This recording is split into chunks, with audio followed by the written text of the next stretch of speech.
to the dollar store.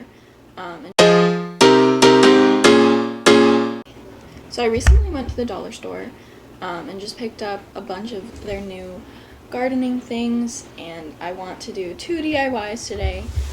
The first, I want to do a little mini terrarium made out of these Dollar Tree glass frames, and then they recently added a gardening section, so I just picked up some of these little terracotta pots. So I want to pot up some of my propagations that I have going, and they have 2 different sizes. The little ones are 3 for $1 and these are 2 for $1. So we're going to be doing those 2 today. Some other supplies that the Dollar Tree recently added are these plant hangers. If you're looking for a super cheap way to hang up your plants, these are perfect because you can clip them onto a macrame pot, a little basket, or just the pot itself. So first of all, let's start with potting up some of my propagations. So you're just going to need some potting soil. I like to use a cactus mix for all of my plants just because it's well draining, and my plants seem to do great in it.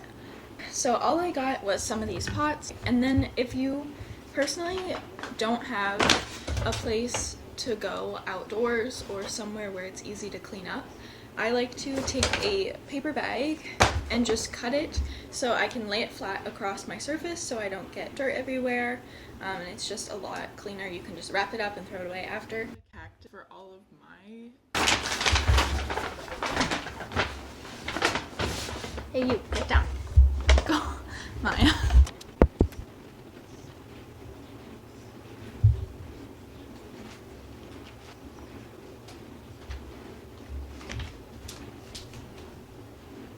Excuse me, little miss. Get down.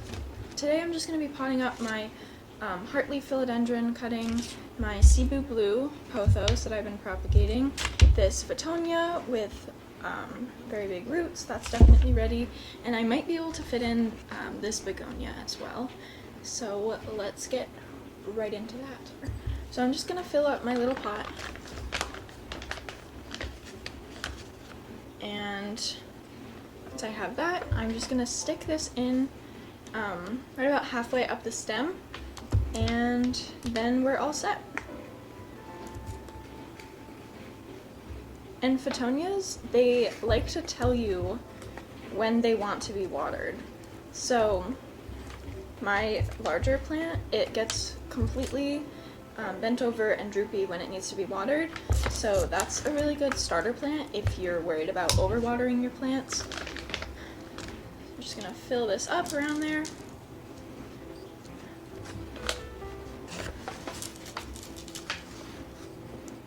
And there we go, a cute little plant. I definitely recommend heading to the Dollar Tree and taking advantage of these super cheap gardening supplies. They are very useful, and I can see myself going back to get some more.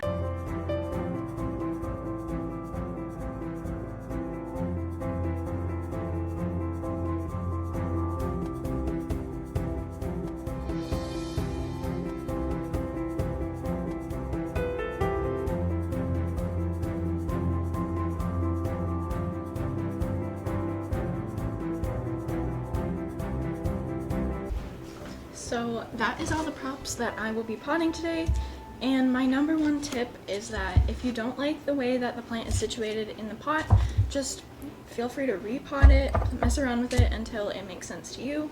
And so that's all I have for potting. Let's get into the next project. So for this next project, we are going to be making a terrarium out of Dollar Tree supplies. Dollar Tree has been one of my favorite places to shop since moving into my first apartment, so I highly recommend going and checking out what they have. They do have some name brand supplies, but keep in mind everything is $1 and the quality isn't always the best. I picked up some bigger pebbles, so I just looked in my crafter's corner and I found these. I picked up 2 bags. So the main thing that we're going to be making the terrarium out of is these glass panes. So I've already removed the frame and the plastic from one of these. So it's just like a certificate kind of thing that the Dollar Tree sells, and I just took the frame off and we're just using the glass pane for this. After that, you might want to pick up some of the Dollar Tree hot glue sticks, because that's what we're going to be using to assemble all of the panes together. So I found that a really inexpensive way to get this done. So you're just going to need a hot glue gun, and very importantly, if you don't want your sphagnum to mold, it's super important to get some of this horticultural charcoal. So I just got this bag off of Amazon for around $5 to $7, I'm pretty sure. So this is pretty important to prevent the mold. So the last thing that I picked up was just some mosquito bits. I tend to struggle with having fungus gnats in my plants a lot, so it's very helpful to just mix this in with everything just to prevent those larvae from growing. Kind of gross, but this is organic material, so if you leave these on top of any of your plants, you're gonna see they don't get moldy, but they do start to get a little fuzzy. But that's perfectly normal, so don't worry about having mold in your plants. So first things first, we're going to assemble our terrarium. So what I found works best is to lay one pane down flat like this, and then line the other piece up along like this, both lengthwise, and then to glue along the inside. Okay, so now we're just going to flip this around, and we're going to do the same thing, gluing another piece onto this side.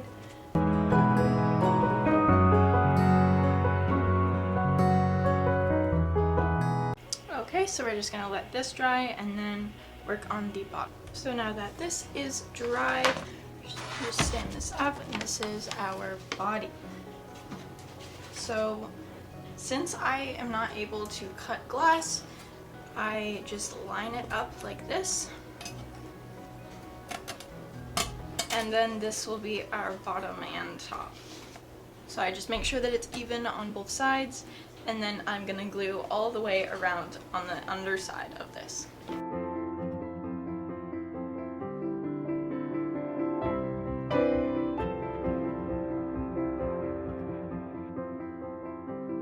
So now we have our terrarium assembled. So now's the time to just wash down the sides, get all the fingerprints off, get any glue strands off, just to make it look cleaner. And don't worry too much about the bottom, because that will be covered in dirt or sphagnum, rocks, whatever you choose. So let's wash this down and then start filling it up. So in my past terrarium, I actually had made one in the background here that this would be the bottom and you kind of just set it on top, but that hasn't been working out great for me. I think it would be much easier to water if it had a waterproof bottom, because when I try and water it, it spills everywhere. It's a huge mess. So I do recommend doing it this way if you're going to be making a terrarium like this, but that is an option. Closed terrariums, they need to be aired out once a day for around like 15 to 20 minutes. I also read that if you have moisture condensation that you can see on the walls at night, then you need to let it air out more, but if it's just in the morning, then that's a good amount of moisture inside. So now let's fill our terrarium with the bigger stones. And remember, this is glass, so be gentle.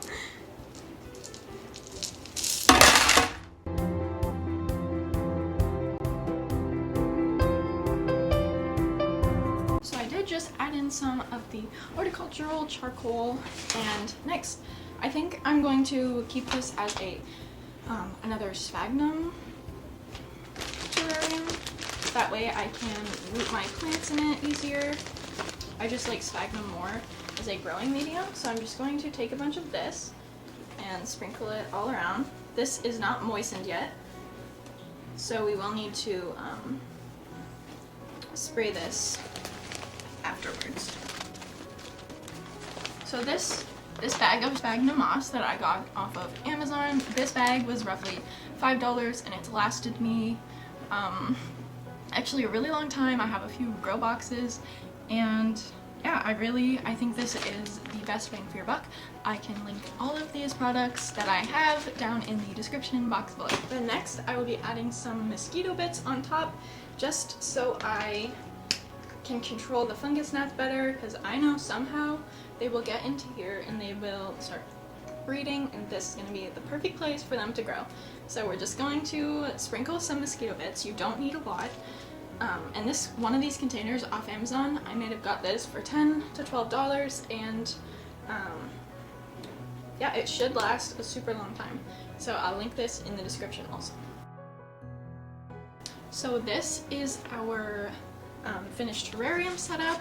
I'm just going to take some propagation, stick some in here, moisten the moss, and then we're all set to go.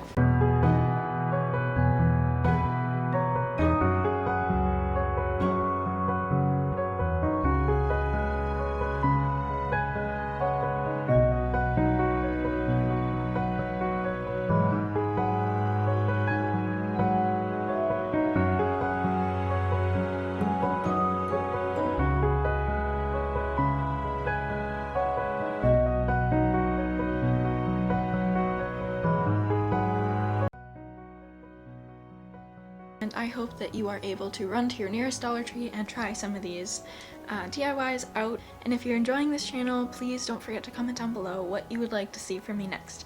Thanks so much. Bye!